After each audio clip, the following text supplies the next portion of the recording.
Welcome to my channel.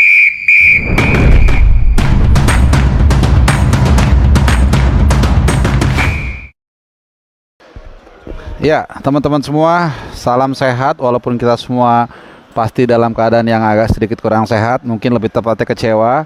Seperti kita semua tahu, tim nasional kita akhirnya menelan kekalahan pertama di kualifikasi Piala Dunia round ketiga.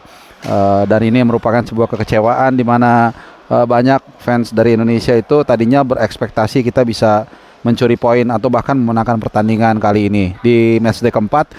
Tapi apa boleh dikata, kita harus mengakui keunggulan tuan rumah China yang memang di satu sisi tampil sangat militan. Mereka sangat bersemangat karena tahu berada di dasar klasmen. Tanpa satupun poin dari 3 pertandingan, mereka dihajar oleh Jepang 7-0, kemudian kalah dari Bahrain dan juga kalah dari Saudi ya. Dan tentunya banyak yang akan gue ulas di video gue kali ini, dan masih dari ruang media center di Qingdao Youth Football Stadium.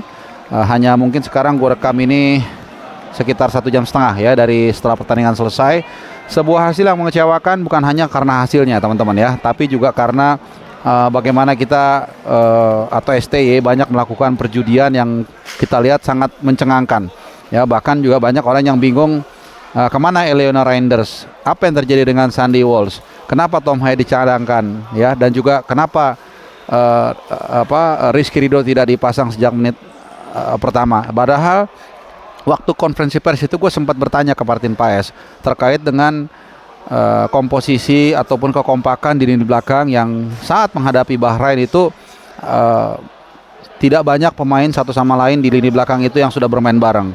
Mungkin hanya Jai dan Paes yang sudah bermain dalam 2-3 pertandingan. Selebihnya itu Hilgers baru debut, kemudian Jordi Amat juga baru kembali dari cedera. Dia belum pernah bermain sekalipun dengan Hilgers, dengan Jai dan juga dengan Martin Paes. Dan menurutku di pertandingan menghadapi China itu lebih parah lagi. STY benar-benar menaruh taruhannya itu dengan sangat luar biasa besar. Ada 4 pergantian pemain yang dilakukan STY pada laga menghadapi China, dan itu semuanya sangat-sangat kontraproduktif.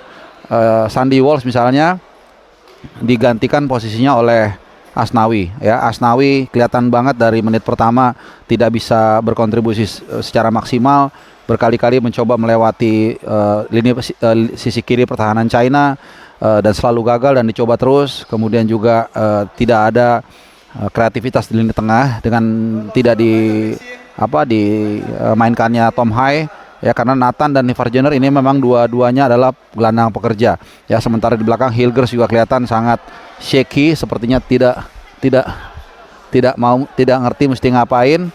Dan yang pasti juga di sisi kanan ya, sebenarnya Malik Rizaldi yang tampil bagus di pertandingan pertama itu dicadangkan kembali, ditaruh Lawitan. Tapi sebenarnya dari 4 pergantian pemain yang paling menyita perhatian adalah tidak dipasangnya Tom Hai dan juga Sandy Walsh ya. Padahal 2 pemain ini sebenarnya 2 pemain yang tidak ada masalah sama sekali secara permainan. Bahkan di konferensi pers gue juga sempat nanya apa ya, selain Jordi Amat siapa yang cedera.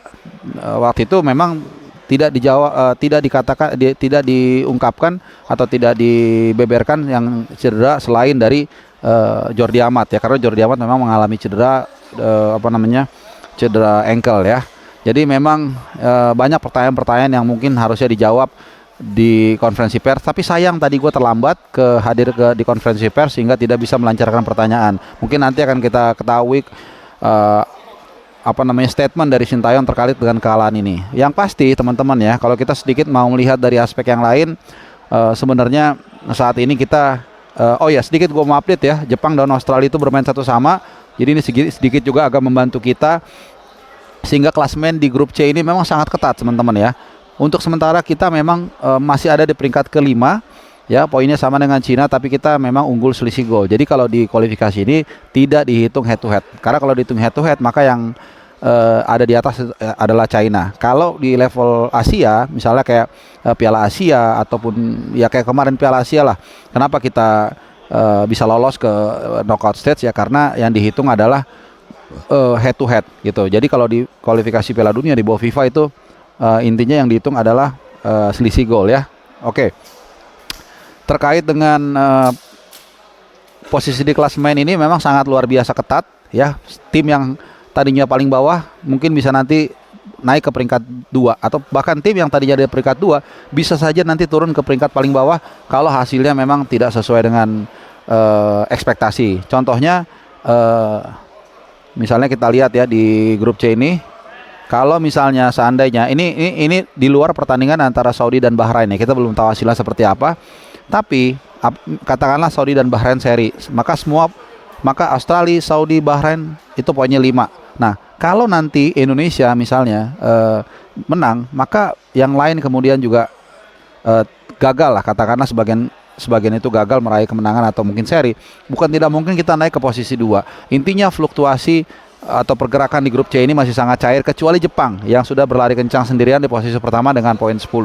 Yang pasti kembali lagi ke soal permainan, kalau kita lihat dari tuan rumah sendiri China, mereka hanya mengandalkan semangat, tapi dengan semangat ini kemudian dari efektivitas itu dan dukungan penonton yang harus akui luar biasa.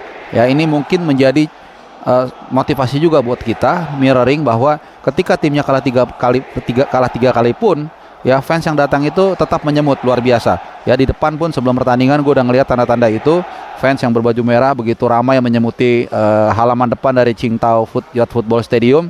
Dan gue bilangnya kurva Sud dan kurva North ya, karena gue nggak tahu istilahnya di sini apa. Yang pasti satu itu kalau nggak salah The Dragon apa, yang satu The Great Wall. Pendukung itu dua-duanya luar biasa teman-teman. Itu kompak banget, hampir semua itu bajunya merah, gerakannya juga sangat terkoordinir, dan gua rasa ini juga membantu ya Cina untuk bermain militan. Ya, mereka tidak banyak peluang. Boleh dibilang 22 gol dari mereka itu lebih kepada kesalahan kita. Gol pertama itu karena lini belakang kita kurang firm dalam membuang bola, dan ya itu dia. Dan yang gol kedua dari